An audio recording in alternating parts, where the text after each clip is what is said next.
हाँ जी, good morning all of you. सभी का बहुत बहुत स्वागत है। क्विकली चेक कर लीजिए क्या मैं लाइव हूं, ऑडिबल विजिबल हूं या नहीं। Very good morning all of you. Let me check in this system if I am live और not.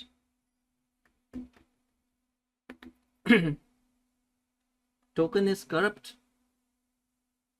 Why is it showing so?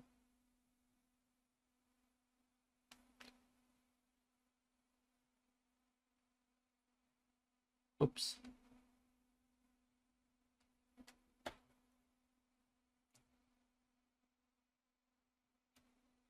let me check.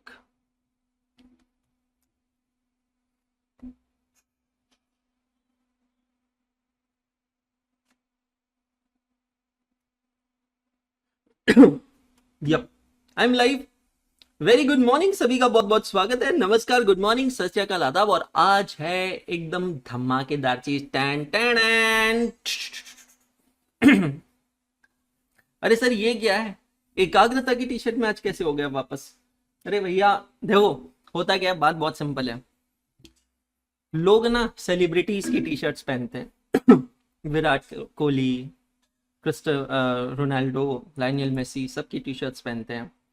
तो ये तो मेरा ब्रांड था, ठीक है, वो अलग बात है, अभी नहीं है, बट मेरा ब्रांड था। So it feel so pride. But Rashmi, इसको पहनने के बाद ना बिल्कुल अलग सा फील होता है। तो ऐसा कुछ नहीं है। नो स्पेक्यूलेशंस, नो कंफ्यूजन्स के एकाग्रता वापस बन रहा है, ये है फलाना है ढिमकाना, नहीं। ये है, it's in my memories and it's with me in my wardrobe and it really feel so good. जब मैं ये पहनता हूँ तो बहुत अच्छा फील होता है, बहुत एनर्जेटिक महसूस होता है। सो मैंने कहा क्यों ना, क्या फर्क पड़ता है, अंशुल अग्रवाल भी अपन है, ये भी ब्रांड अपना है, ये अपना ही ब्रांड है, तो क्यों ना इसको फील किया जाए आज, है ना। सो कई सारे स्टूडेंट्स की यादें इससे जुड़ी है, इंक्लूडिंग मेरी भी कई सारी यादें जुड़ी है। तो इसके साथ शुरू करते हैं आज का हमारा ये दिन। नमस्कार, गुड मॉर्निंग, सत श्री अकाल, आदाब, स्वागत है सभी का lecture number 30 of this amazing batch. और आप लोग मुझे देख रहे हैं सीए इंटरमीडिएट की regular batch for C for costing, C for common sense. और हम लोग अभी जो देख रहे हैं टॉपिक का नाम है एम्प्लॉय कॉस्ट, और एम्प्लॉय कॉस्ट का ये चौथा लेक्चर है, इट्स फोर्थ लेक्चर। बट अगर ये बैच की मैं बात करूं तो बैच का 30 नंबर का लेक्चर है। More than 1/3 of the batch we have already completed, you can check out over here. यहां पर आप सब कुछ देख सकते हैं।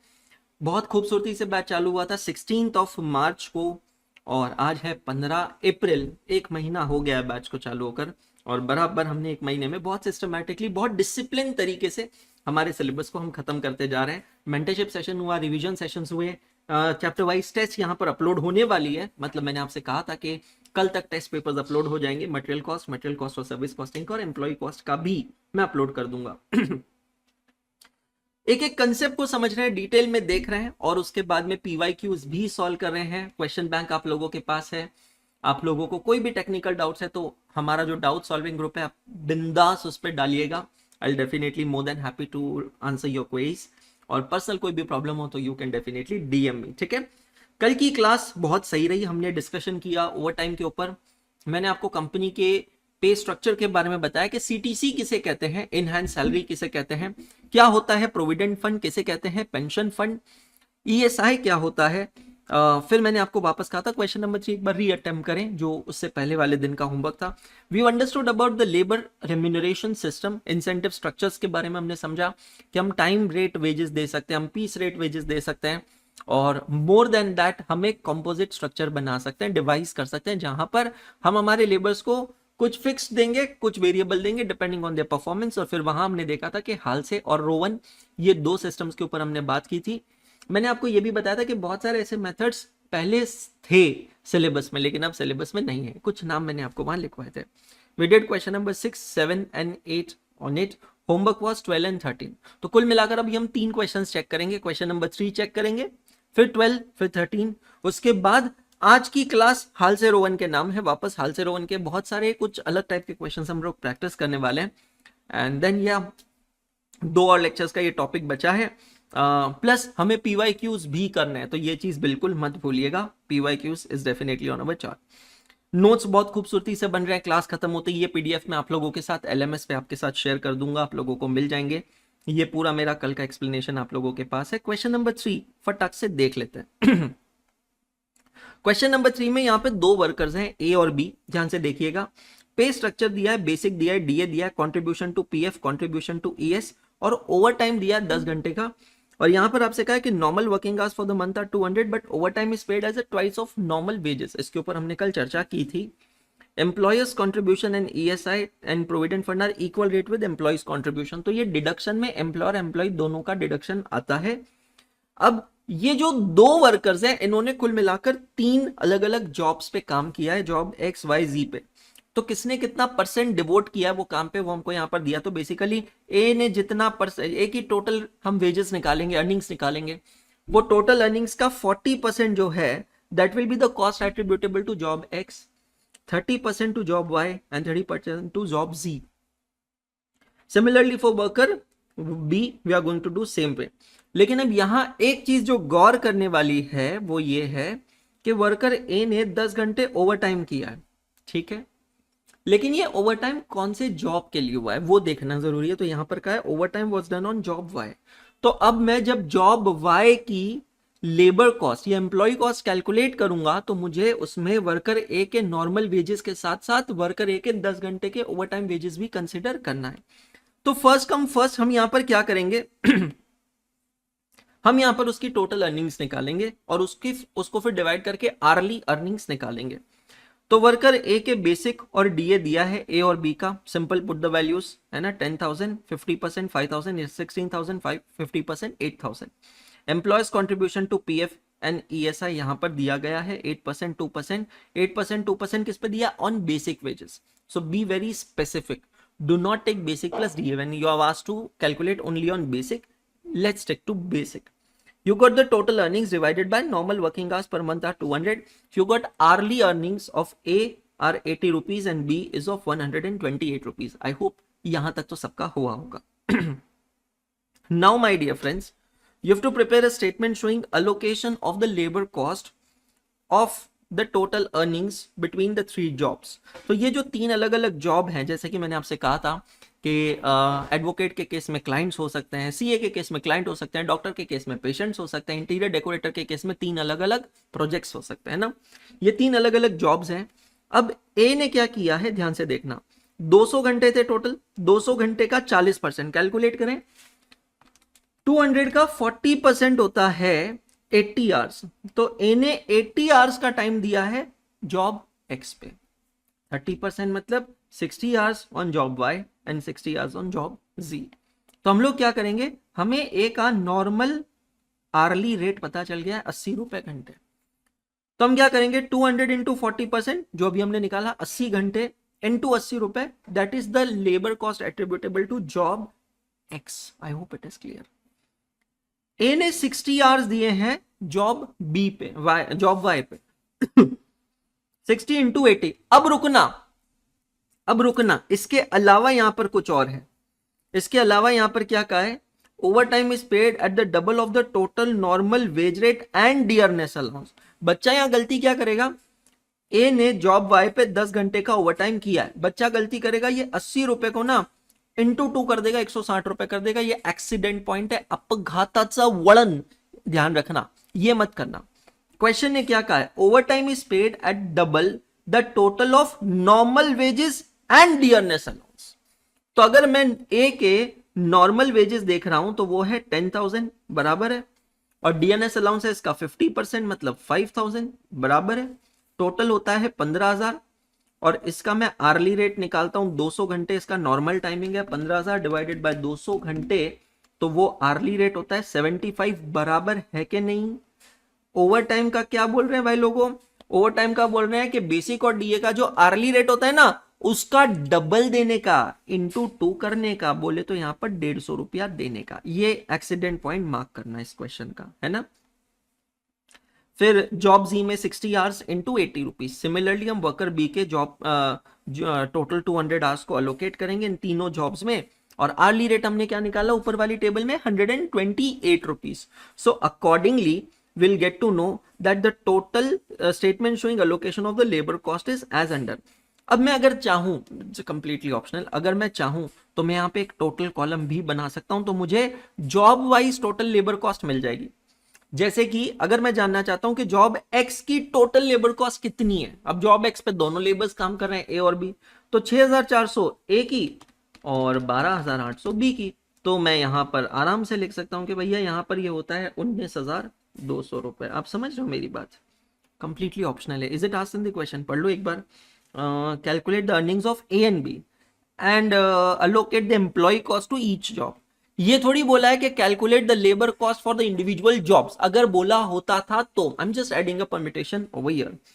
ठीक है, जॉब वाई की टोटल कॉस्ट कितनी होती थी? 6,300 paid to A and 5,120 paid to B, that becomes 11,420। Oh my god, 11,420। And job Z, 4,800 paid to A, 7,680 paid to B. Total is 12,480. Check all of you.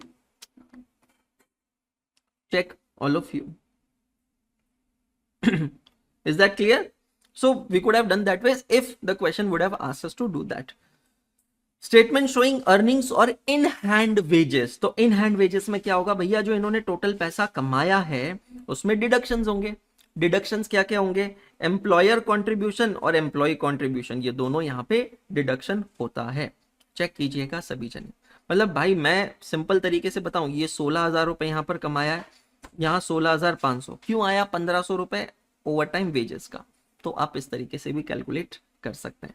Check कीजिएगा सभी जने। Clear? पक्का? चले आगे। Is it done? So question बढ़िया है, अच्छा question है। अभी तक तो एग्जाम में नहीं आया, बट आ नहीं सकता है, ऐसा कुछ बोल नहीं सकते भाई। Anything and everything covered in ICR module is very well covered in your syllabus. इसके बाद हम लोग बढ़ते हैं क्वेश्चन नंबर 12 पे तरफ। हमने 12 नंबर किया था, चेक करिए। बढ़िया क्वेश्चन है, more of mathematics and less of costing, है ना? पढ़ लेते हैं फटाक से। ऐसा similar question as I said दिसंबर 2021 के पीवाईक्यू में आ चुका है। A skilled worker in XYZ limited is paid a guaranteed wage rate of ₹30 per hour. So ₹30 per hour क्या है? It's the rate per hour, basic wage rate per hour. The standard time per unit for a particular product is 4 hour. बहुत बढ़िया, ये data भी मुझे दिया है SH। हमें 4 चीजें चाहिए होती है हालसे रोवन के लिए: rate per our, standard hours, actual hours and time saved. Okay, now अब देखना यहां से क्वेश्चन थोड़ा ट्विस्ट मारता है। P, a machine man has been paid wages under the Rowan's incentive plan. एक मशीन मैन है, एक वर्कर है, जिसको करंटली हम लोग कौन से सिस्टम में अमाउंट पे करते हैं? As per Rowan incentive plan, we are paying according to Rowan, and he has earned an effective hourly rate of 37.5. Now this data is critical. Effective hourly rate of 37.5. Now what does this means? Effective hourly rate का मतलब होता है the total wages divided by the total hours. Total wages divided by total hours. तो 37.5 is his effective hourly rate. Total wages and X is the number of hours that we know. तो अब हम लोग क्या करेंगे? अगर इस equation को सॉल्व करते हैं तो हमें पता चलेगा कि उसके जो टोटल वेजेस है वो है 37.5x, मतलब 37.5 इंटू एक्चुअल आवर्स। ठीक है, तो अब हम क्या करेंगे? हमें पता है कि जो P मशीन मैन है he is paid under Rowan, तो हम लोग रोवन का फॉर्मूला लगाएंगे, hours worked into rate per our plus actual hours upon standard our into time saved into rate per hour. तो टोटल वेजेस हमने निकाले हैं 37.5x। आवर्स वर्क हमें नहीं पता थे तो उसको हमने क्या अज्यूम किया? x अज्यूम किया। रेट पर आवर है 30, actual our again x assume था, डिवाइडेड बाय 4। स्टैंडर्ड आवर्स हमें पता है, अब हम निकालेंगे टाइम सेव्ड। टाइम सेव कैसे निकालते हैं दोस्तों? It is equal to standard hours minus actual hours. कितने घंटों में काम होना चाहिए था वर्सेस कितने घंटों में हुआ। तो स्टैंडर्ड आवर्स है हमारे 4, एक्चुअल आवर्स हमारे कितने हैं? तो 4 माइनस एक्स, और रेट पर आ रहे 30 रुपीज। अब ये पूरी इक्वेशन को जब मैं सॉल्व करता हूं तो मुझे x की वैल्यू मिलती है 3। x हमने किसे अज्यूम किया था? x था हमारा एक्चुअल आवर्स, आवर्स वर्क या एक्चुअल आवर्स। तो एक्चुअल आवर्स अगर 3 है तो मेरा टाइम सेव्ड होगा 1 आवर। समझिएगा, क्योंकि स्टैंडर्ड था 4, एक्चुअल है 3, तो टाइम सेव्ड है 1। अब क्वेश्चन क्या कहता है? क्वेश्चन कहता है what could have been his total earnings and effective hourly rate had he been put under Halsey incentive scheme of 50%. तो अब जब मेरे पास सारी वैल्यूज आ गई है, एक्चुअल आवर्स भी आ गई है, टाइम सेव भी आ गया है, so all I need to do is I need to find out his total wages under Halsey, which comes to 105. And the second question is effective hourly rate. What is the formula I just told you about effective hourly rate? Total wages divided by actual hours. So total wages are 105 divided by 3 hours, that becomes 3535. Check your confidence level on the scale of 0 to 10, where higher score means more confidence, lesser score means less confidence. Halsey Rowan में कोई भी समस्या, कोई भी परेशानी, बिल्कुल बिंदास पूछ लो, आज का भी पूरा क्लास हालसे रोवन पे डेडिकेटेड है. क्वेश्चन नंबर 1313, ये तो काफी इजी क्वेश्चन था. Simply put the values and get the answer. आपको डेटा पूरा दिया है, standard hour, actual hours, time saved, rate per hour. Halsey में आपको टोटल अर्निंग्स निकालनी है, वो आ रही है 2625. रोवन से निकालनी है 2812.5. टाइम वेजेस का मतलब क्या होता है? जहां पर आपको उतने घंटों का पैसा मिलता है जितने घंटे आपने काम किया. तो आपने 30 घंटे काम किया, 75 रुपीज एन आवर के हिसाब से आपको मिलेगा 2250 रुपीज. पीस रेट के अंदर आपको पैसा मिलता है based on number of units. अब सर नंबर ऑफ यूनिट्स यहां दिए नहीं है, तो अब हम क्या करेंगे? तो अब हम क्या समझेंगे? हमने उतने यूनिट बनाए जितने हमें बनाने चाहिए थे. मतलब we will be paid according to standard hours, that is 40 hours into 75 rupees, that becomes 3000 rupees. Check all of you. लिखा है तो बहुत अच्छी बात, नहीं लिखा है तो पॉज प्ले कीजिए. मिश्रा जी कोई भी डाउट हो तो पूछ लो बेटा, है ना, आराम से. You can raise hand, you can ask doubt, not a problem.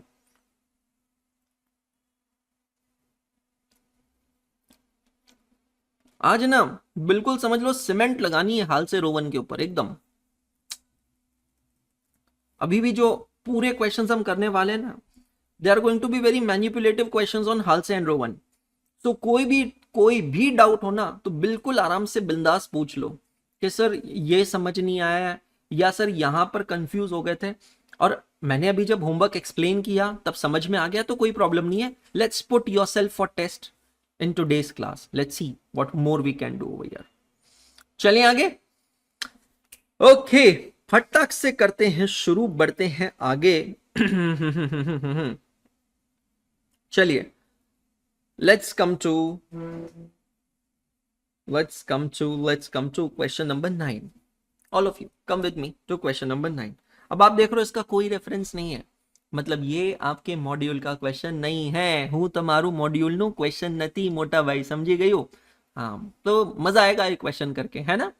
चलिए, come to question number 9. Write down reference all of you over here. Lecture number 3030, register number 1 / page number of your register, जहां पर आप ये question को solve कर रहे हैं.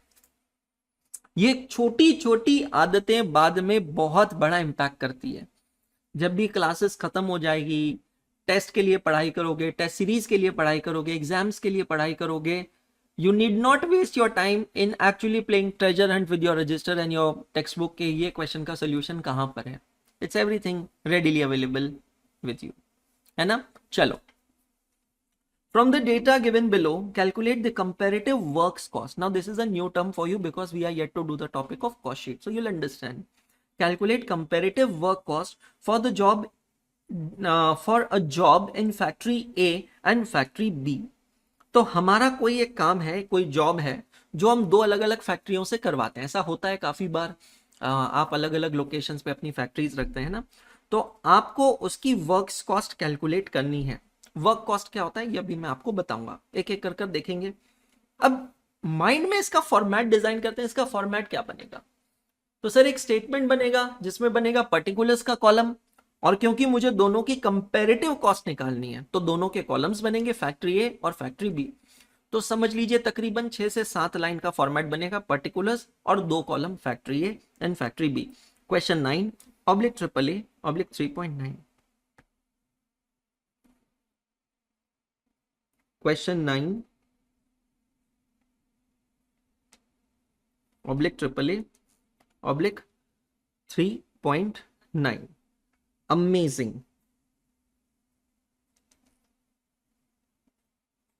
छोटा सा एक स्टेटमेंट बना देंगे हम यहाँ पे, एज आई सेड 6 से 7 lines, not more than that actually.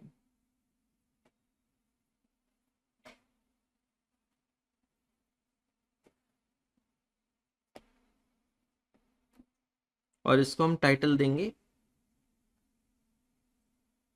Comparative cost sheet.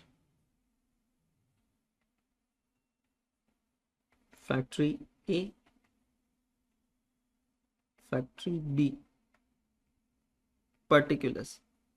मैं क्या करता हूं, एक पॉइंट तक आपको समझाता हूं, वहां लाकर छोड़ता हूं, थोड़ा समय बिताइए और कोशिश कीजिए उसको आगे ले जाने की। लेट्स ट्राई दैट, है ना।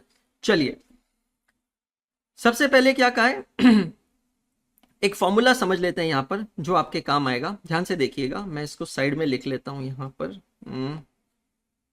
हाँ जी, देखो बेटा, direct material plus direct labour plus direct expenses, इन तीनों से हमें क्या मिलती है, प्राइम कॉस्ट, बराबर।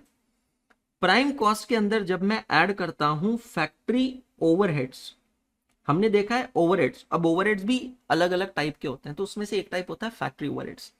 तो प्राइम कॉस्ट में जब मैं फैक्ट्री ओवरहेड्स ऐड करता हूं ना, तब जाकर मुझे मिलती है फैक्ट्री कॉस्ट या फिर वर्क्स कॉस्ट। समझ में आ रहा है, फैक्ट्री कॉस्ट या वर्क्स कॉस्ट। तो यही हमारा एक स्टैंडर्ड बन जाएगा यहां पर। सबसे पहले मटेरियल कॉस्ट हमें दिया है, फैक्ट्री ए में 10,000 है, फैक्ट्री बी में 9,000 है। तो आप एक सिंपल सी चीज ले लीजिए ना, एप्पल कंपनी आईफोन बना रही है, उसके पास दो अल्टरनेटिव है, फैक्ट्री ए इंडिया, फैक्ट्री बी चाइना। तो सेम प्रोडक्ट बन रहा है, यहां पर मटेरियल कॉस्ट है 10,000, यहां पर 9,000। टैक्सेशन होता है, ट्रांसपोर्टेशन होता है ना, ये सारे चार्जेस होते हैं। उसके बाद में हम डायरेक्ट मटेरियल के बाद में ऐड करेंगे यहां पे लेबर कॉस्ट। अब लेबर कॉस्ट ऐड करते समय हमको यहां पर वर्किंग नोट बनानी पड़ेगी, बिकॉज फैक्ट्री ए में हम हाल से प्लान फॉलो कर रहे हैं, फैक्ट्री बी में हम फॉलो कर रहे हैं Rowan's plan. Material cost, labour cost के बाद हमें जो मिलता है उसको हम क्या कहते हैं, प्राइम कॉस्ट। क्या कहेंगे, प्राइम कॉस्ट। प्राइम कॉस्ट में हम ऐड करेंगे क्या, फैक्ट्री ओवरहेड्स। अब फैक्ट्री ओवरहेड्स जो है ये किस पे डिपेंडेंट है, ध्यान से देखना। Factory overheads are 150% of wages, 133% of wages. इसका मतलब है भाई, मेरे को अगर वेजेस मिल गए ना, तो मेरे को फैक्ट्री ओवरहेड्स भी मिल जाएंगे। ठीक है, नो प्रॉब्लम, ये भी मैं यहां पर ऐड कर लूंगा। और फिर मुझे जाकर क्या मिलेगी, वर्क्स कॉस्ट या फैक्ट्री कॉस्ट। तो अब आपको यहां पर क्या करना है, बस नीचे बनाना है working note number 1 to calculate wages. इतनी सी चीज आपको करनी है। वेजेस के लिए क्या कहा है, फैक्ट्री ए के अंदर हम हालसे के हिसाब से पे करते हैं। स्टैंडर्ड टाइम है 250, एक्चुअल टाइम है 200 और आर्ली रेट है 25। सारा डेटा दिया है। फैक्ट्री बी में हम रोवन फॉलो करते हैं, स्टैंडर्ड है 240, एक्चुअल है 210, टाइम सेव हो गया 30 और आर्ली रेट है 30। बेटा एक बार वेजेस मिल गया तो हम यहाँ पर वेजेस लिखेंगे, हमें जाकर मिलेगी प्राइम कॉस्ट। प्राइम कॉस्ट मिल गई तो हम फैक्ट्री ओवरहेड्स निकाल सकते हैं। फैक्ट्री ए में क्या कहा है, factory overheads are 150% of wages, जितने भी वेजेस है उसका 150%, और यहां पर 133% ऑफ वेजेस, बराबर है। I think 7 to 8 minutes are more than enough. It is 8:25, 8:32। Your time starts now, go for it, test yourself.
Shall I freeze the screen or will just wait? Okay. So factory A के हम wages निकालते हैं. Let me calculate wages for factory A. Factory A में हम कौन सा plan follow कर रहे हैं? हाल से plan.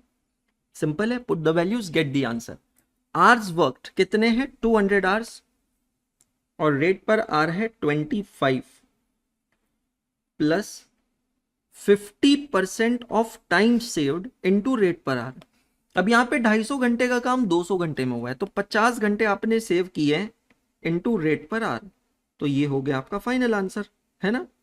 So that becomes 200 into 25. Normal wages हो गए 5000 और यहां पर 625. चेक कीजिए, इज इट कमिंग 5625? हाल से प्लान के हिसाब से 5625 है ना. अब हम यहीं पे वेजेस कैलकुलेट करेंगे फैक्ट्री बी के. मतलब यार ये ना बहुत अलग वैरायटी के क्वेश्चंस आज हम कर रहे हैं हाल से रोवन के, नॉट द टिपिकल स्टीरियोटाइप हाल से रोवन है. सो यहां पर आज की क्लास एक तरीके से असेसमेंट क्लास समझ लीजिए. आपको पता चलेगा कि यार क्या चल रहा है.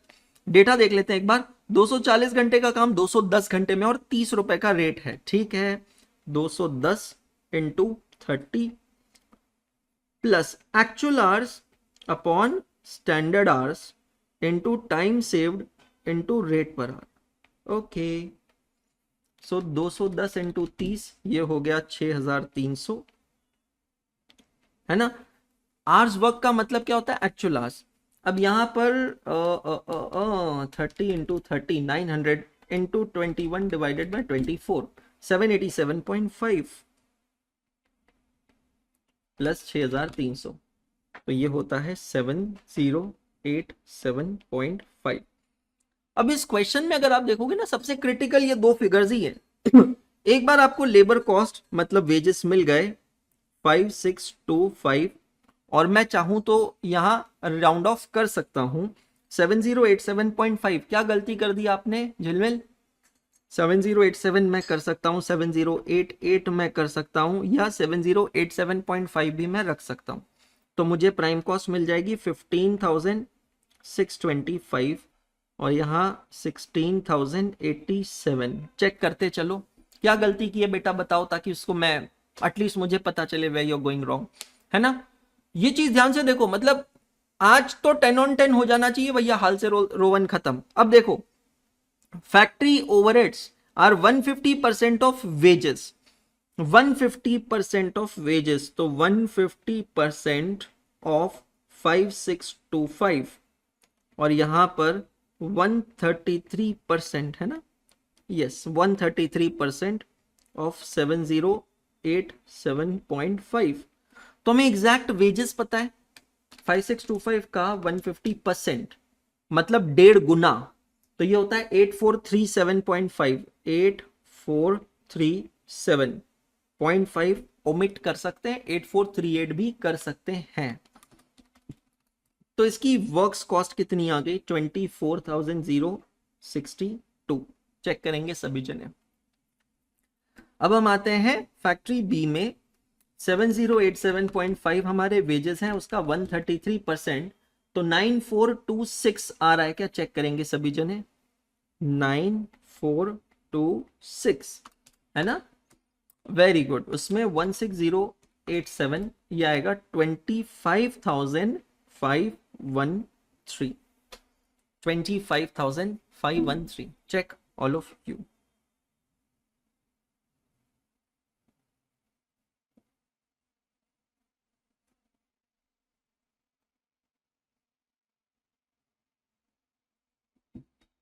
क्लियर. अब ऐसे ही ये देखो, क्वेश्चन तो खत्म हो गया. अब यहां पर सिर्फ एक छोटी सी चीज खुद के लिए लिख के रखना, ओनली फॉर योर सेल्फ, है ना.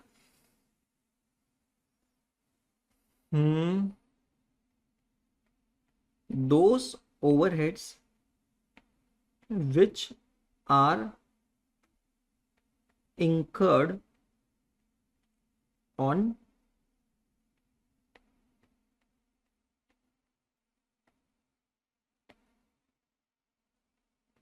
production floor or in factory or which are related to production are known as, इसके 4 नाम हैं, factory overheads, works overheads,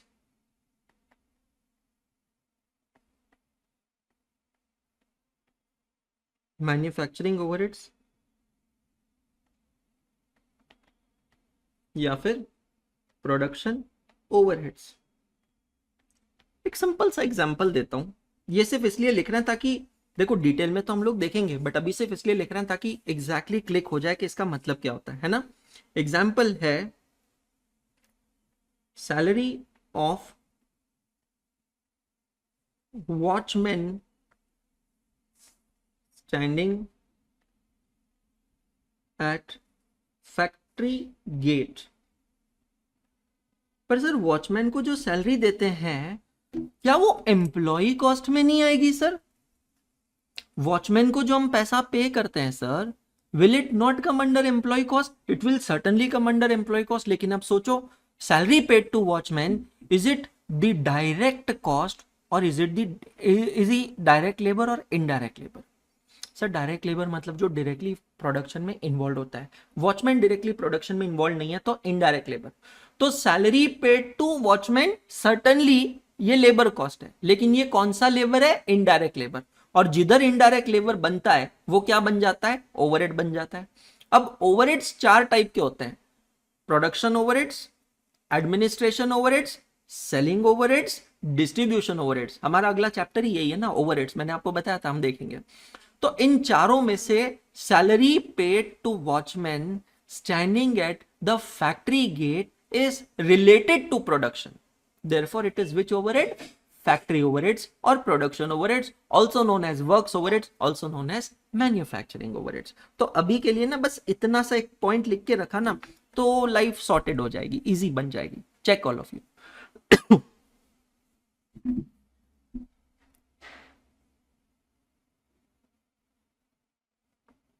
check कीजिएगा सभी जने।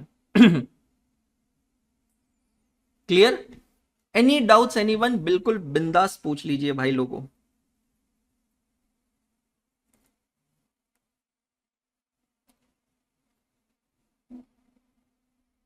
चलो इंडेक्स में बाद में पोस्ट करेंगे ना, आज के कुछ ऐसे छोटे छोटे क्वेश्चंस करते हैं फिर इंडेक्स में पोस्ट करेंगे। Come to question number 10। अब मेरे हिसाब से 9 करने के बाद 10 आप इजीली कर सकते हो। लेट्स सी, पहले पढ़ लेते हैं फिर डिसाइड करते हैं कि आप करेंगे या हम करेंगे। Come and right down reference lecture number 3030, cross reference register number 1 slash page number of your register.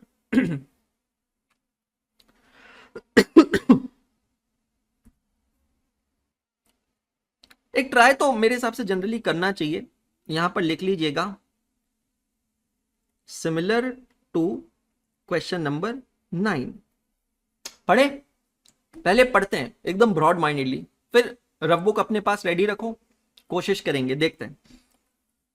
2 workers A and B produce the same product.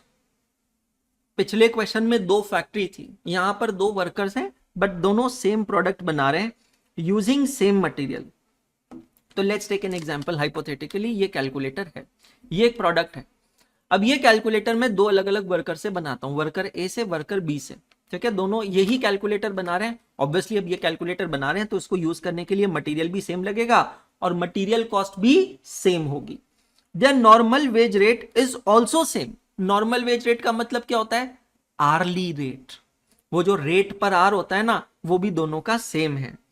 A is paid bonus according to row 1 while B is paid bonus according to the Halsey scheme। जब product same बना रहे हैं, material और material cost same है और early rate भी same है, तो फर्क क्या है? फर्क ये है कि वर्कर ए जो है उसको रो 1 के हिसाब से हम पैसा देते हैं और वर्कर बी को हम किसके हिसाब से पैसा देते हैं? हालसे के हिसाब से पैसा देते हैं। The time allowed to make a product is 50 hours. Amazing, data दे दिया है क्या? स्टैंडर्ड आवर्स 50 आवर्स है. A takes 30 hours while B take 40 hours. तो स्टैंडर्ड आवर्स 50 है. अगर मैं यहां पर A की बात करूं तो A कितना घंटा लेता है बनाने में? 30 घंटे लेता है. तो उसका टाइम सेव्ड हो गया 10 घंटे, नहीं 20 घंटे. बराबर है. चेक करो, वापस पढ़ लो. मेरी कोई मिस्टेक हो रही है तो बता दो. A takes 30 hours, तो A का टाइम सेव कितना हो गया? 20 घंटे. ठीक है. B का डेटा दिया, while B take 40 hours, तो उसका टाइम सेव कम है. मतलब B को समय थोड़ा ज्यादा लगता है, A को समय कम लगता है, लेकिन मेरा आर्ली रेट दोनों का सेम है. ये भी क्लियर है. The factory overhead rate is ₹5 पर पर्सन आर एक्चुअली वर्कड. अब इसको आप कर लो हाईलाइट.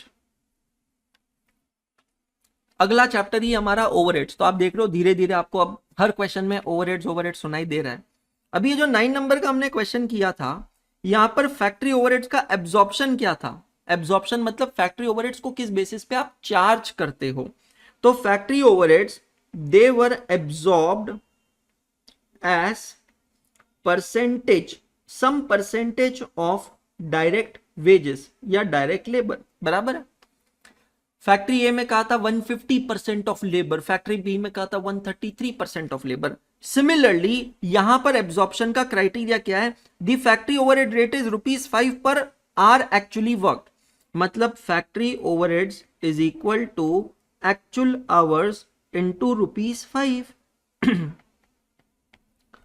तो वर्कर ए के एक्चुअल आवर्स कितने हैं? वर्कर ए 30 घंटे काम करता है, 30 घंटे में वो प्रोडक्ट बनाता है. तो वर्कर ए के फैक्ट्री ओवरहेड्स होंगे 30 into 5, ₹150. Similarly worker bee is taking 40 hours, तो 40 आवर्स इंटू 5 दैट बिकम्स 200. तो मैं अगर ब्रॉडली देखूं तो यहां पर डायरेक्ट मटेरियल है, डायरेक्ट लेबर है, और फिर फैक्ट्री ओवरहेड्स है. अगर मैं इन तीनों की टोटल लेता हूं तो इन तीनों की टोटल को हम क्या कहते हैं? देखो जरा.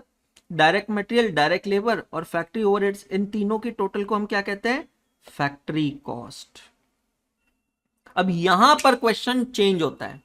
पिछले क्वेश्चन में फैक्ट्री कॉस्ट निकालना था, इस क्वेश्चन में फैक्ट्री कॉस्ट दी हुई है. The factory cost of product manufactured by A is 3490. मतलब ऐसी ही एक टेबल बनेगी हमारी. यहां फैक्ट्री ए की जगह आएगा वर्कर ए, यहां आएगा वर्कर बी. और ये वाली फिगर्स हमें दी गई है कि जब वर्कर ए कोई प्रोडक्ट बनाता है तो उसकी फैक्ट्री कॉस्ट है 3490 और वर्कर बी की फैक्ट्री कॉस्ट है 3600. आपको करना क्या है? You are required to compute the normal wage rate, you are required to compute the material cost. क्योंकि क्या कहा है? सेम प्रोडक्ट बना रहे हैं यूजिंग द सेम मटेरियल, मतलब दोनों की मटेरियल कॉस्ट भी सेम है. और तीसरा, प्रिपेयर अ स्टेटमेंट, मतलब ये एग्जैक्ट डिट्टो ये स्टेटमेंट बनेगा, 100% डिट्टो ये स्टेटमेंट बनेगा. ठीक है. तिशा कह रही है सर वी विल डू. बिल्कुल मेरे हिसाब से करना चाहिए, ज्यादा नहीं, 8-9 मिनट में दूंगा. बस एक हिंट दूंगा, ये ध्यान रखना, जिसका कोई नहीं होता है ना, जिसका कोई नहीं होता है उसका एक्स होता है. बस इतनी सी हिंट मैं दूंगा, इतनी सी हिंट आप ध्यान रख लीजिएगा और आंसर निकालिएगा. Give it a try. 8 minute का समय मैं आपको देता हूं. 8:43 मेरे सिस्टम में हुए हैं, 8:51 AM तक. भाई आज का लेक्चर यही समझ लो, आज पढ़ाना नहीं, आज हम लोग बडीज की तरह, दोस्तों की तरह बैठ के ग्रुप स्टडीज कर रहे हैं, सेल्फ स्टडीज कर रहे हैं. That's all. ठीक है. I am making it full screen.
हाँ जी, क्या बोलती पब्लिक? चेक करें क्या?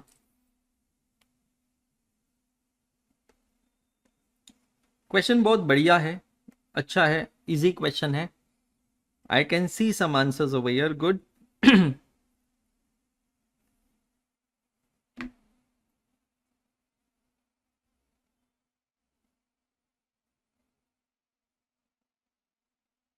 यार ये कुछ ना क्वेश्चंस अगर हो गए ना, so just be rest assured के Halsey Rowan I am done.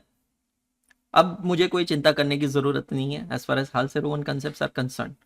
Okay, let's check. अरे क्या हो गया, डिस्कनेक्ट हो गया।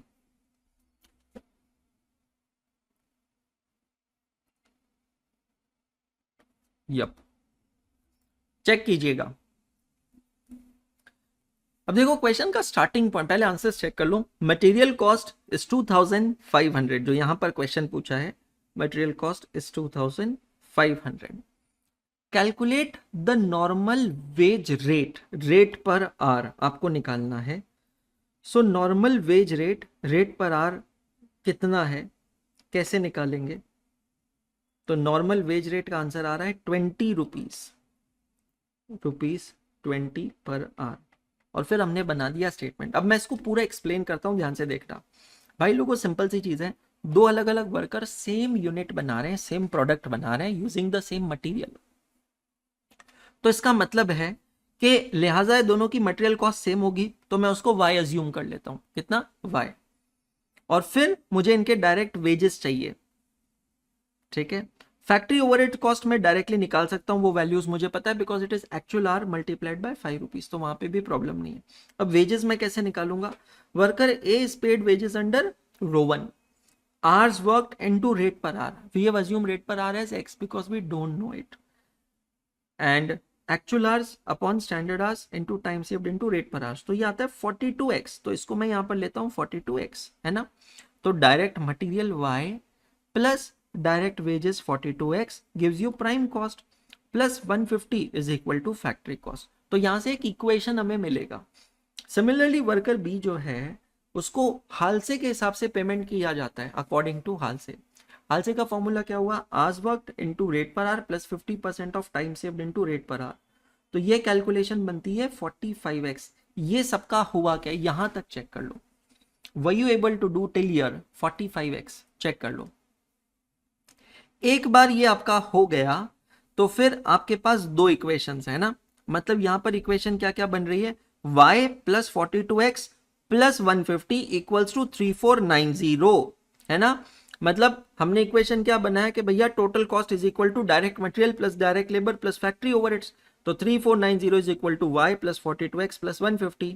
Therefore 42x plus y equal to, ये 150 यहां से माइनस हो जाएगा 3340। सिमिलरली मैंने दूसरा इक्वेशन बनाया, 3600 is equal to y plus direct labour 45x worker B की प्लस ओवरहेड्स 200।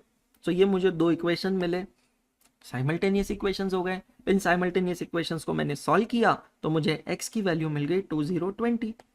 चेक करिए, वैल्यू ऑफ x इज 2020। अब x की वैल्यू 2020 मिल गई मुझे, तो मैं इससे y की वैल्यू निकाल सकता हूं। y मैंने क्या अज्यूम किया था? It is the material cost per unit. So y की वैल्यू आती है 2500। Check all of you, check कीजिएगा सभी जने। y की value 2500। Is that clear?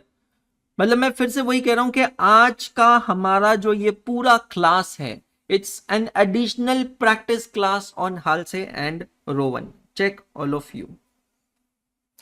Mishra ji, all okay?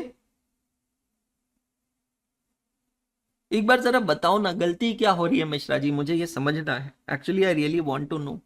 अच्छा, आज की क्लास के बाद ना आप लोग क्या करना है, ये जितने भी क्वेश्चंस हम लोग क्लास में कर रहे हैं इसको रीसॉल्व जरूर करना रफ के अंदर। लाइव वाले बच्चों, जो मुझे एक्स्ट्रा क्लास लेनी थी ना, लगे तो मैं आज की जगह कल ले लूंगा।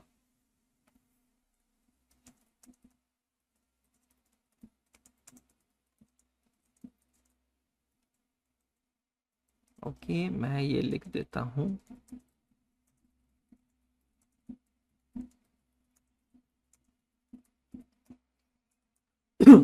समझ में आ रहा है आपको?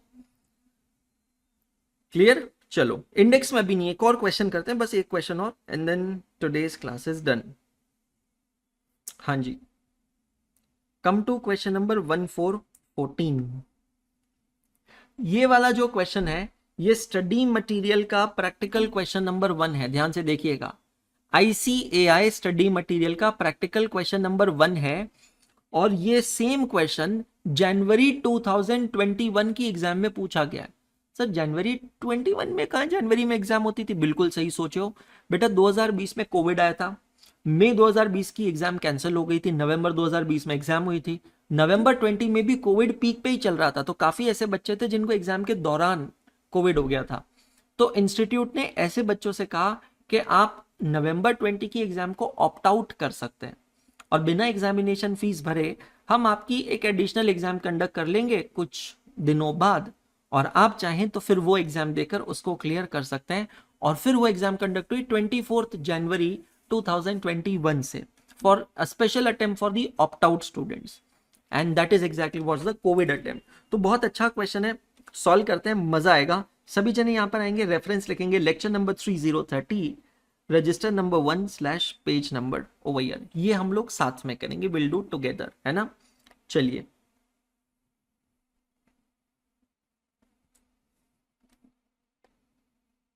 Question number 14/AAA/3.10। अच्छा क्वेश्चन है, PYQ भी है, मॉड्यूल का भी है ना। पढ़ते हैं फटाक से, साथ में करते हैं, फिर मैं आपको बताता हूं आज की क्लास के बाद आपने क्या क्या करना है। Mr. A is working by employing 10 skilled workers. He is considering the introduction of some incentive scheme, either Halse or Rowan scheme of wage payment for increasing the employee productivity to cope up with the increased demand of the product by 25%. Too much data given, no need to get confused. I'll break it down for you. Mr. A is an entrepreneur. He's a businessman. He is having total 10 workers. Now 10 workers are producing X number of units, which he is selling in the market. But what has happened, the good thing that has happened is the demand for his product has increased in market by 25%. मतलब जितने units market में पहले demand होते थे उससे 25% ज्यादा units अब market में डिमांड हो रहे हैं। तो अब मिस्टर एक्स क्या सोच रहे हैं? ये सोच रहे हैं कि मैं अपने जो 10 वर्कर्स हैं उन लोगों को बोनस प्रोवाइड करूं। तो वो इवैल्यूएट कर रहे हैं कि should I give bonus as per Halsey और should I give bonus as per Rowan scheme. Are you getting my point? He is evaluating that should I give bonus under Halsey scheme और as per Rowan scheme. He feels that if the proposed incentive scheme could bring an average 20% increase over the present earning of the worker, it could act as a sufficient incentive for them to produce more, and he has accordingly given assurance to the workers. अब उनको ऐसा लगता है कि workers अभी जितना कमा रहे हैं ना, अगर उनकी कमाई में 20% इंक्रीज होता है because of the incentive plan, तो workers are going to produce more number of units because उनकी एफिशिएंसी बढ़ जाएगी। आप समझ रहे हैं? See he is nowhere planning to increase the number of employees. What he is planning is कि मेरे जो एग्जिस्टिंग एम्प्लॉइज है, 10 एम्प्लॉइज है, उनसे मैं 25% ज्यादा यूनिट्स कैसे बनवा के लूं। तो अभी मैं कोई बोनस नहीं देता हूं, कोई इंसेंटिव नहीं देता हूं, तो वर्कर्स को मोटिवेशन नहीं मिल रहा है। अब उन्होंने क्या कहा? उन्होंने कहा कि मैं ना कोई इंसेंटिव स्ट्रक्चर लेके आता हूं, या तो हाल से या रोवन, और ये इंसेंटिव स्ट्रक्चर ऐसा होना चाहिए कि अगर मेरे एम्प्लॉय की अर्निंग्स जो है वो 20% से बढ़ जाती है तो मेरा एम्प्लॉय ना मुझे 25% ज्यादा यूनिट बना के देगा। और अकॉर्डिंगली उसने क्या किया? मिस्टर ए ने अपने एम्प्लॉयज को अश्योरेंस दे दिया, वादा दे दिया, मैं आपसे वादा करता हूं कि मैं आपके लिए एक इंसेंटिव स्ट्रक्चर लेकर आ रहा हूं जिसमें आपकी इनकम 20% से बढ़ जाएगी, आप बस ज्यादा यूनिट बनाओ, you work more efficiently. As a result of this assurance, इस वादे के चलते the increase in productivity has been observed. और जैसे ही एम्प्लॉय से ये वादा किया, क्योंकि मैंने आपको देखो कल की क्लास में क्या समझाया था, सबसे बड़ा मोटिवेशन पैसा होता है, आप भी एग्री करते हैं। तो उसने अपने एम्प्लॉय से ये वादा किया कि भैया आपकी 20% से इनकम बढ़ जाएगी। As a result of this, the employees got motivated and the increase in productivity has been observed. पूरी कहानी समझ में आ गई? मतलब यहां तक कि पूरी कहानी में कोई खास डेटा नहीं है, बट पूरी कहानी है। Hourly wage rate is ₹40, average time for producing one piece by one worker at the previous performance was 2 hours. अब इसको समझना, एक वर्कर पहले 2 घंटे में एक यूनिट बनाता था। Number of working days in a month are 25, number of working hours per day each worker are 8, actual production during the month is 1250 units. You are required to calculate the effective rate of earnings per hour under HALSE and under row 1. Calculate the savings of Mr. A in terms of direct labor cost per piece. ठीक है, ये दो चीजें हैं, अलग अलग देखते हैं। सबसे पहले मुझे 4 चीजें चाहिए होती है किसी भी क्वेश्चन में। Do you agree with me? HALSE row 1 का क्वेश्चन है। एक तो मुझे चाहिए भैया जी स्टैंडर्ड आवर्स, दूसरा मुझे चाहिए एक्चुअल आवर्स। ये दोनों मिल गए तो मुझे ऑटोमेटिकली मिल जाएगा टाइम सेव्ड, क्योंकि it is standard our minus actual hours. और चौथी चीज मुझे चाहिए rate per our. Do you agree? इनमें से मेरे पास इजी गोइंग में क्या अवेलेबल है? तो सर ये क्वेश्चन कहता है hourly rate of wages are ₹40। ये वाली फिगर मेरे पास अवेलेबल है। ठीक है जी, इसको मैं यहां लिख लेता हूं, ₹40 पर आवर। अब मुझे बाकी ये 3 चीजें निकालनी है कि स्टैंडर्ड आवर्स कितने, एक्चुअल आवर्स कितने। ठीक है सर, निकाल लेंगे एक एक करके। सबसे पहले क्वेश्चन क्या कहता है, average time for producing one piece by one worker at a previous performance is 2 hours. एक वर्कर जब 2 घंटे काम करता है तब जाकर एक पीस बनाता है। तो यही तो हमारा स्टैंडर्ड हो गया। स्टैंडर्ड का मतलब कितनी देर में कितना काम होना चाहिए। जैसे श्रुति मैम का हमने स्टैंडर्ड क्या निकाला था, 1 घंटे में 16 पेजेस पढ़ती है। वैसे ही यहां पर स्टैंडर्ड क्या निकल गया, यहां पर निकल गया कि भाई एक वर्कर 2 घंटे में एक यूनिट बनाता है। स्टैंडर्ड क्या निकला बेटा, एक वर्कर 2 घंटे में एक यूनिट बनाता है, बराबर है। अब फिर हमने क्या देखा कि श्रुति ने एक्चुअली कितने पेजेस पढ़े थे, 100 पेजेस। वैसे ही हम यहां देखेंगे कि एक्चुअल में कितने यूनिट्स बनाए हैं। Actual production of finish goods during the month is 1250 units. तो एक्चुअली 1250 यूनिट्स बने हैं। तो 1250 यूनिट्स के लिए कितने घंटे लगने चाहिए? एसएच का मतलब होता है standard hours required for actual production. Standard hours required for actual production. तो 1250 यूनिट बनाने के लिए कितने घंटे चाहिए? तो 1250 इंटू 2 डिवाइडेड बाय 1, तो आपको आंसर यहां पर मिलेगा 2500। Check all of you.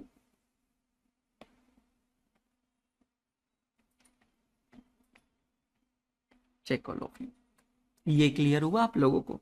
तो एक और डेटा हमको मिल गया, एसएच 2500 आवर्स। क्लियर हुआ? पक्का 100% शॉर्टी। आगे बढ़े। अब देखो, अब हमें चाहिए एक्चुअल आवर्स। एक्चुअल आवर्स कैसे निकालेंगे? एक्चुअल आवर्स मतलब ये देखना है कि टोटल कितने घंटे काम हुआ है। यहां पर क्या बोला है, number of working hours per day each worker is 8।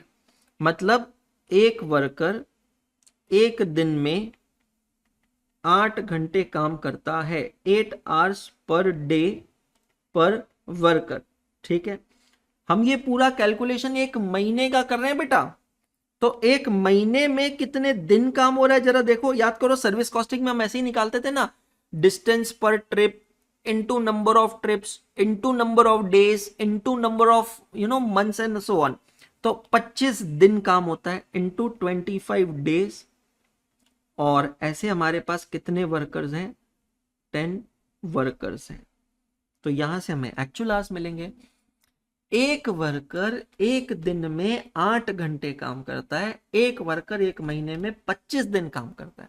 मतलब एक वर्कर एक महीने में, मैं सिर्फ एक स्टेप ऐड कर रहा हूं यहां पर, 200 hours per worker per month. और ऐसे मेरे पास टोटल कितने वर्कर्स हैं? मेरे पास है बेटा जी 10 वर्कर्स। तो मतलब एक्चुअली मेरे वर्कर्स ने कितने घंटे काम किया है? 2000 घंटे काम किया है।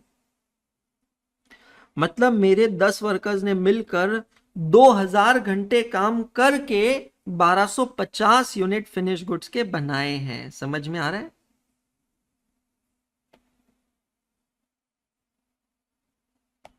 कितने यूनिट्स बनाए बेटा जी फिनिश गुड्स के? 1250 unit.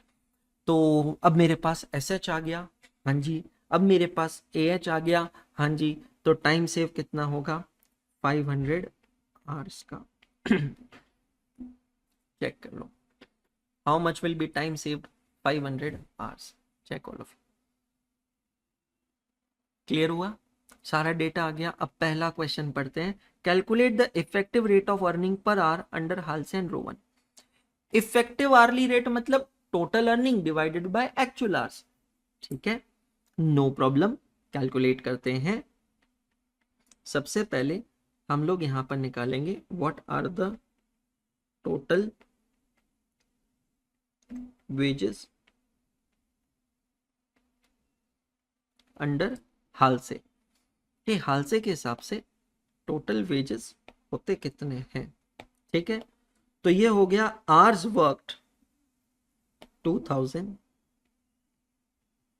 Into rate per our.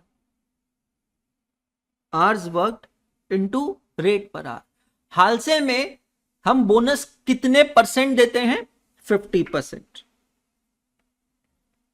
50% into time saved into rate per our.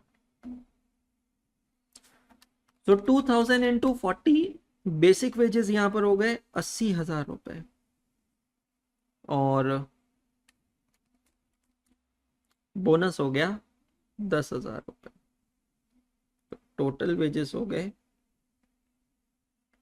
90,000। Check करेंगे सभी जने, लेकिन आंसर ये नहीं है, आंसर है effective hourly rate. Effective hourly rate वो कैसे निकालते हैं? That is equal to total wages divided by actual hours.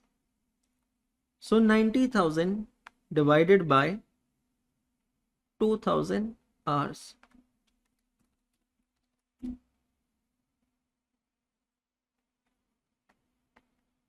Now this is what my answer is. Check all of it. This is what my answer is. Similarly, I have to calculate total wages under row 1. Hours worked into rate per hour. इसमें तो कोई change नहीं है। हालसे और Rowan में change क्या होता है? वो जो बोनस का परसेंट है। हालसे में 50% फिक्स्ड है, रोवन में हम कैलकुलेट करते हैं actual hours divided by standard hours into time saved into rate per our. Normal wages same है 80,000।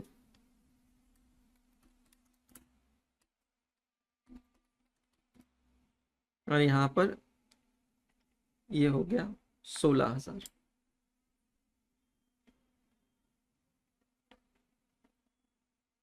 $96,000। अगेन ये 96,000 मेरा आंसर नहीं है। मुझे क्या निकालना है? इफेक्टिव आर्ली रेट निकालना है।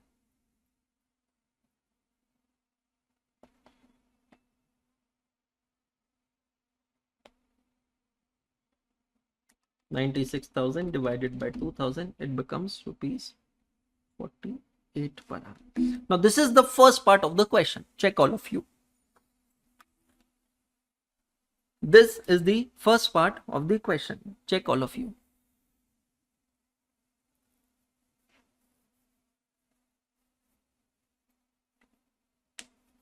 Is this clear?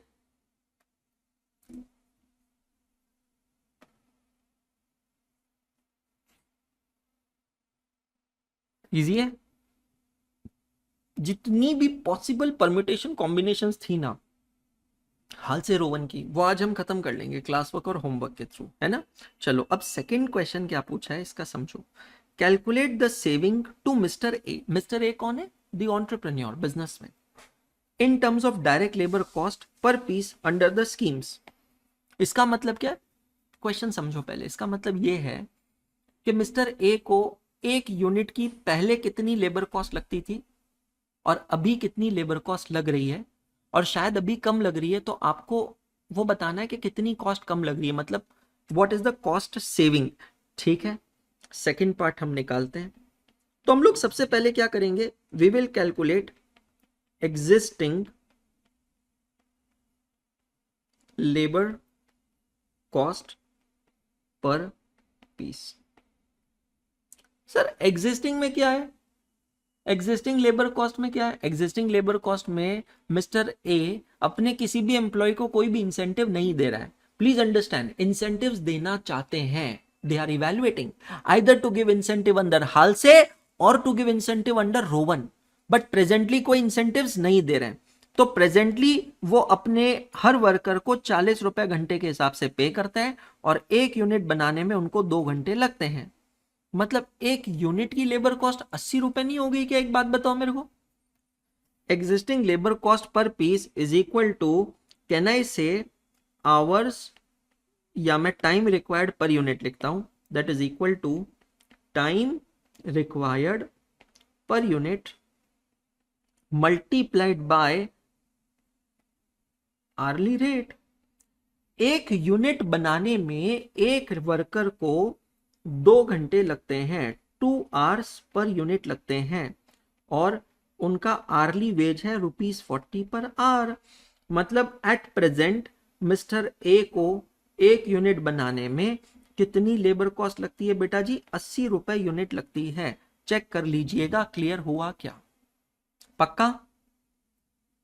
अब हालसे और रोवन में कितनी लगेगी ये हमें निकालना पड़ेगा। ठीक है, मैं निकालते हैं labour cost per unit under Halsey. तो भैया हालसे में हम टोटल वेजेस पे कर रहे हैं 90,000, 90,000 रुपए, और 90,000 रुपए पे करके हमारे वर्कर्स टोटल कितने यूनिट्स बना रहे हैं जरा चेक करो। 90,000 रुपए पे करके हमारे वर्कर्स बना रहे हैं 1250 यूनिट्स, 1250 यूनिट्स। तो 90,000 डिवाइडेड बाय 1250, ये आता है बेटा जी ₹72 पर यूनिट। इसका मतलब समझते हो क्या है, इसका मतलब पहले जब मैं कोई इंसेंटिव नहीं दे रहा था तब मेरी यूनिट कॉस्ट थी 80 रुपए, अब मैं जब इंसेंटिव दे रहा हूं तो यूनिट कॉस्ट 72। अब यहां कुछ बच्चे कंफ्यूज होंगे, बोलेंगे सर ऐसे कैसे पॉसिबल है, आप इंसेंटिव दे रहे हो तो मतलब आप ज्यादा वेजेस दे रहे हो। तो ज्यादा वेजेस देकर यूनिट कॉस्ट कम क्यों हो गई, बिकॉज लेबर की एफिशिएंसी बढ़ गई है। प्लीज अंडरस्टैंड, मैंने जैसे ही मेरे लेबर्स को लालच दिया ना इंसेंटिव का, वो एफिशिएंटली काम करने लगे। एफिशिएंटली काम करने से डेफिनेटली मेरा न्यूमरेटर तो बढ़ेगा, टोटल वेजेस बढ़ेंगे, लेकिन उससे ज्यादा मेरा डिनोमिनेटर बढ़ेगा। मुझे ज्यादा आउटपुट मिल रहा है, नंबर ऑफ यूनिट ज्यादा मिल रहे हैं, इसलिए मेरी कॉस्ट पर यूनिट कम हो गई है। Therefore cost saving per unit कितनी है, तो हालसे के अंदर मेरी कॉस्ट सेविंग पर यूनिट कितनी हो गई है, चलो कैलकुलेट कर लेते हैं। पहले लगते थे 80 रुपए, अब लग रहे हैं 72 रुपीस। मतलब एक यूनिट पे मैंने 8 रुपए बचा लिए हैं, समझ रहे हो, smart. Cost saving per unit है 8 रुपीस। यही चीज हम लोग कैलकुलेट करेंगे रोवन में। सर ये क्या कर रहे हो सर आप, गलत नहीं है, बिल्कुल गलत नहीं है, बिल्कुल लीगल है, लॉजिकल है।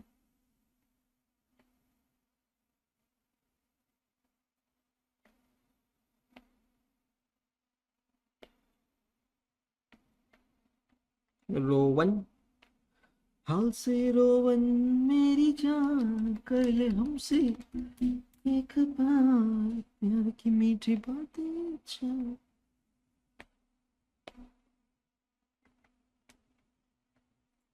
चेक कीजिए।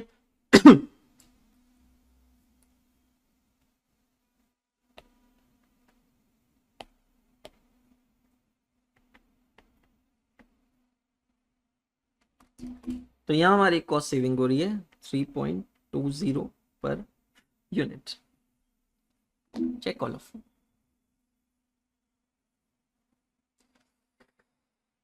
क्लियर हुआ क्या? सभी जने चेक करें, क्लियर हुआ क्या? अब यहां पे मैं एक तीसरा क्वेश्चन ऐड करता हूं, ठीक है? ध्यान से सुनना। अगर आपको पूरा क्वेश्चन समझ में आया है तो आपका इसका ये आंसर आएगा। आप लिख भी लीजिएगा ये क्वेश्चन।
देखिए, कॉमन सेंस बेसिस पे आंसर करना है।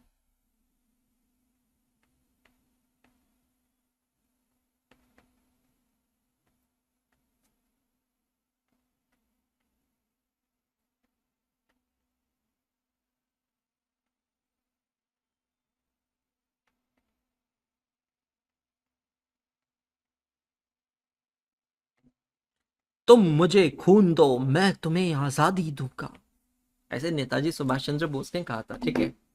ठीक उसी तरह ऐसी ही कोई चीज हमारे मिस्टर ए ने अपने एम्प्लॉय से कही थी कि भैया तुम मुझे ज्यादा एफिशिएंसी दिखाओ और मैं ये तुमसे वादा करता हूं कि जितना तुम अभी कमा रहे हो ना, जितनी तुम्हारी अभी प्रेजेंट अर्निंग है, वो प्रेजेंट अर्निंग से कम 20% ज्यादा तुम्हारी अर्निंग हो जाएगी। मतलब तुम्हारी कमाई जो है वो कम से कम 20% बढ़ जाएगी आफ्टर आई इंट्रोड्यूस आइदर हाल से और रोवन। समझ में आ रहा है?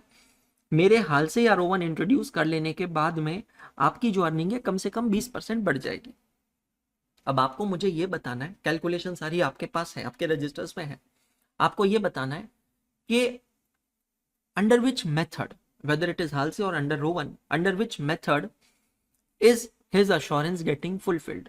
उसने अपने एम्प्लॉय से जो वादा किया है वो वादा कौन से मेथड में पूरा हो रहा है? बिकॉज जो वादा किया वो निभाना पड़ेगा, रोके जमाना चाहे रोके खुदाई तुमको आना पड़ेगा, जो वादा किया वो निभाना पड़ेगा। 1 मिनट है आपके पास आंसर देने के लिए, आपका समय शुरू होता है अब।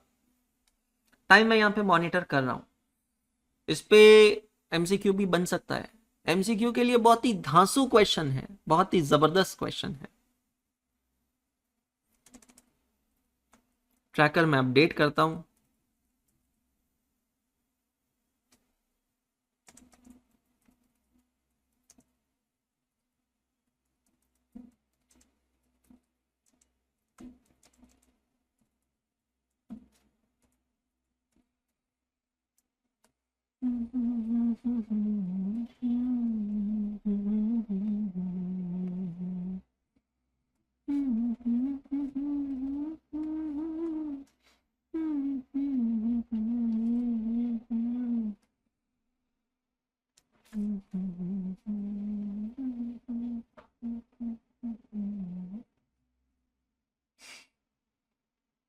थर्टी सेकेंड्स लेफ्ट, शेवट से 30 सेकेंड, लास्ट 30 सेकेंड्स। मजा आ गया भाई, क्या खूबसूरत क्लास हुई है आज की। हाल से रोवन ना पूरा ऊपर नीचे कर डाला भाई, लोगों पूरा तहस नहस कर डाला है। चलिए last 10 seconds left, last 10 seconds left. वादा कौन सी मेथड में निभा पा रहे हैं आप लोग? चलिए, समय की समाप्ति। सबसे पहले हम लोग देखेंगे कि हमारे वर्कर्स की प्रेजेंट अर्निंग कितनी है, क्योंकि अभी तो मैं कोई बोनस इंसेंटिव दे नहीं रहा हूं। तो मेरे वर्कर्स अभी प्रेजेंटली 2000 घंटे काम करते हैं, 2000 आवर्स, जो कि एक्चुअल आवर्स हमने निकाला ना, 8 hours per day into 25 days into workers, और उनको मैं 1 घंटे का पे करता हूं 40 रुपए, ₹40 पर आवर। तो मेरे वर्कर्स को मैं अभी प्रेजेंटली पे कर रहा हूं टोटल कितना, वो कितना कमा रहे हैं मुझसे, 80,000 रुपए कमा रहे हैं। ठीक है, अब मेरे अश्योरेंस के हिसाब से मुझे उनको मिनिमम रिवाइज्ड अर्निंग्स कितनी देनी है, minimum revised earnings after assurance. मैंने क्या कहा कि कम से कम 20% आपकी अर्निंग्स बढ़ जाएगी। तो 80,000 और मैं अगर उसमें 20% ऐड कर दूं तो 16,000 रुपए। तो ये होता है बेटा जी कितना, 96,000। तो अब मुझे देखना है कि आखिर वो कौन सी मेथड है, विच इज दैट मेथड, जहां पर मैं उनको 96,000 रुपीज कमा के दे पा रहा हूं। तब मैं थोड़ा ऊपर आता हूं, तो हाल से में अगर मैं उनको पे करता हूं ना, तो उनको 90,000 रुपए मिलेंगे। क्या मेरा वादा पूरा हो रह गया ना? लेकिन अगर मैं रोवन के हिसाब से पे करता हूं ना, तो वो 96,000 रुपीज कमा रहे हैं। तो क्या रोवन के हिसाब से मेरा वादा पूरा हो रहा है क्या? हाँ, therefore the assurance is getting fulfilled if paid under Rowan. अच्छा, आप, मैंने तो 96,000 टोटल बेसिस पे निकाला है, आप यही कैलकुलेशन पर यूनिट भी कर सकते हो। कैसे? जैसे अभी हमने क्या निकाला कि 1 यूनिट की लेबर कॉस्ट है 80 रुपए, मतलब अभी एम्प्लॉय 1 यूनिट पे 80 रुपए कमा रहे हैं। हम क्या अश्योरेंस दे रहे हैं कि भैया आपको कम से कम 20% एक्स्ट्रा मिलेगा। तो 80 रुपए प्लस 20% होता है 96 रुपीज।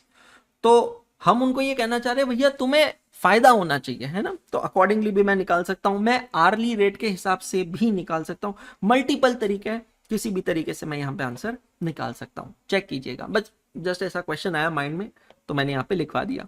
पोस्ट क्लास आपको आज क्या करना है, रिवाइज हाल से एंड रोवन जो हमने पढ़ा है, जो लास्ट क्लास में चालू किया था। फिर आपको रीसॉल्व करना है आज के क्वेश्चन। आज हमने क्या क्या किया था, 9 किया है, 10 किया है, और फिर अभी हमने किया है 14।